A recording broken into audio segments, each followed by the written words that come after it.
my personal take on this is that the Republic isn't going to crash and burn because I didn't try to save it.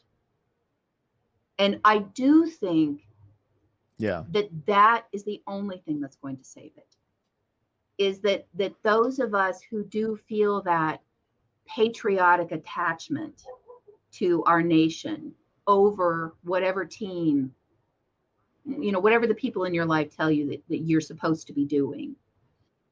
If you're saying, okay, wait, yes, there are some horrible people in this group, but these horrible people are also Americans, or that maybe people are responding in this way because there's something legitimately being done to them.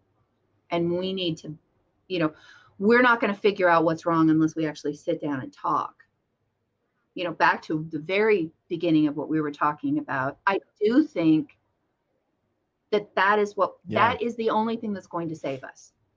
Having conversations, not just, I'm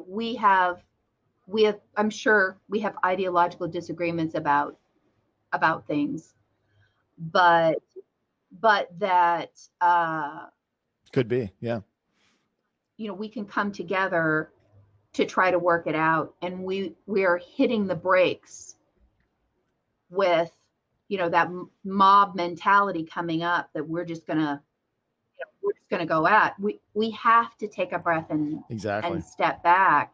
But for people who haven't grown up a nonconformist, I think that it's been very difficult because, I had people who have, shared my stuff on Facebook when I was criticizing Trump, who were all about, I was the most brilliant woman they'd ever heard from, and they can't believe this. And here, look at all this information and proof. Who the second I was pointing that critical eye on their candidate were just as ugly to me as they would be to somebody who was their legitimate enemy. And and you made a point earlier about how if I couldn't see your face, even without your video and only with your audio, then so much context is lost in what you're reacting to and how you're saying things. But in social media world, we're missing both of those, the voice and the video.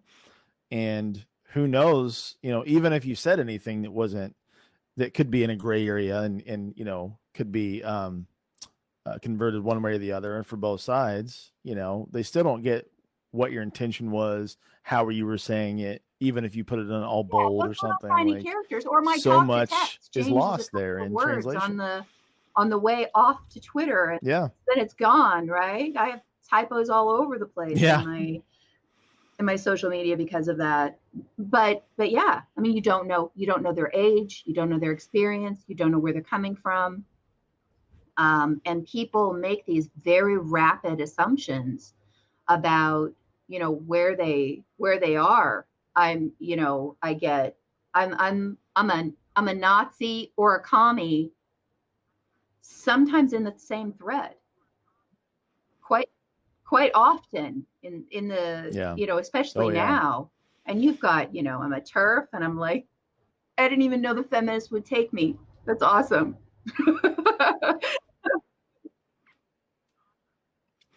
Yeah, and shame on those people that use words like Nazi and communist. It's like, wow, you don't even know what those words mean if you're speaking to someone like you and even coming up with those, let alone saying them. It doesn't long conversation with me to realize that I'm neither a Nazi nor a communist. But that is a problem. People are using all kinds of words that you have no idea what it is that you're saying. Or not only that, and I don't want to let this go. There are things that people will say to me on social media that I guarantee you, were we face to face, they would never say. Or that if they did say that to my face, that if I slapped that face and left my handprint, that nobody in the room would think that I was in the wrong for doing so. You know, we allow just this horrible, ugly rudeness on these on these media platforms. And it's not as if we're not real, there is a real person on the other end. And without knowing where somebody is, there are people that are saying such ugly things. Jonathan Haidt sees this, it's destroying young girls. It's just absolute, like their bullies never leave. And I don't know how we address that, especially with bots who are designed to say horrible things to you. Bah!